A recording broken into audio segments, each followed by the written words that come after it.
Hello and you're welcome again. So we're still in the book of Judges, and today we're going to be talking about a man called Jephthah. Jephthah is described in the Bible as a mighty man of valor. His father's name was Gilead, and he was the son of a prostitute, and a harlot. Jephthah was staying with his father. He lived in that land. So one day, when Jephthah's brothers grew up, they decided that Jephthah was not going to stay in that house anymore. After all, he was the son of a harlot, and he had no right to any of his father's inheritance whatsoever. Who gave him that right? So they decided that they were going to chase him out of the land. They did. They chased him out, and Jephthah took his bag and left. He decided to make friends, but his friends was described in the Bible as worthless, as gangs, doing all sorts of things. So while Jephthah was out, the people called Ammonites decided to attack that land. They were like, this land is our own now, we need to take it back. Who are these people? These Israelites that just came from nowhere and just came to say this is our land. No, they need to go. We need to take back our land. And they almost started a war. And so the father of Jephthah just realized, I have a son whose name is Jephthah, and he's actually a very strong man. I think if I call him, he's going to come and fight this war for us. And they decided to go and look for Jephthah. Talk about something that they rejected. I mean, this is a clear example of the stone that the builders rejected has now become almost a pillar. Well, let's continue. So the elders of the land decided that they were going to go look for Jephthah and plead with him to come back to the land and become their king and help them fight these people, because they can't fight them all. So they decided to gather up elders to go and beg Jephthah to come and fight for them. So when they got to Jephthah, they were like, Jephthah, please, we really need you to come and fight the Ammonites for us. And Jephthah was like, were you not the ones that chased me out of my father's house? You told me I was a good for nothing, and you don't need me, that I had no right to my father's inheritance because I was the son of a strange woman. And the people were like, no, we are so sorry. We still need you to come and fight this war for us. But you said I was the son of a strange woman. Why then do you come for my help now? And they replied that, they really need his help. That's why they came to him. But they will make him a pledge that if indeed he goes to war with them and he wins, they were going to make him king. And he was like, Come again. So you mean if I go to war with you, you're going to make me king? They said, yes. He said, okay, I need to trust that this thing that you have told me is true. They said, yes, it's true, Jephthah.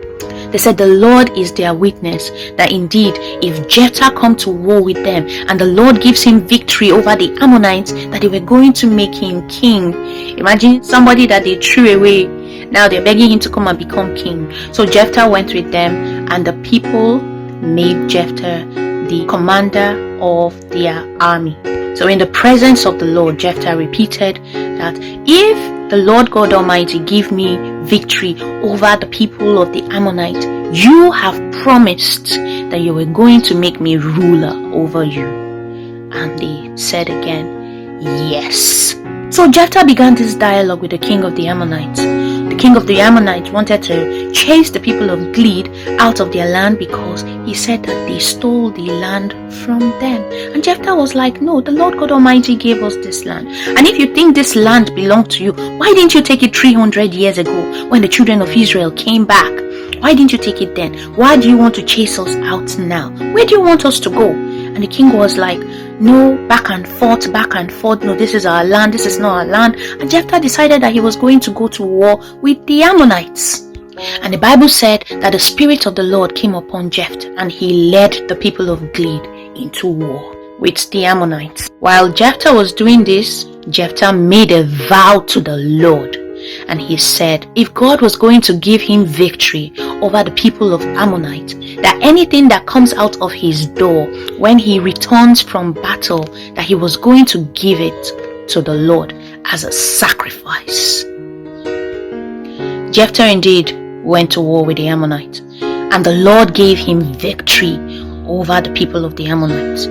All throughout that land, far and near, Jephthah won.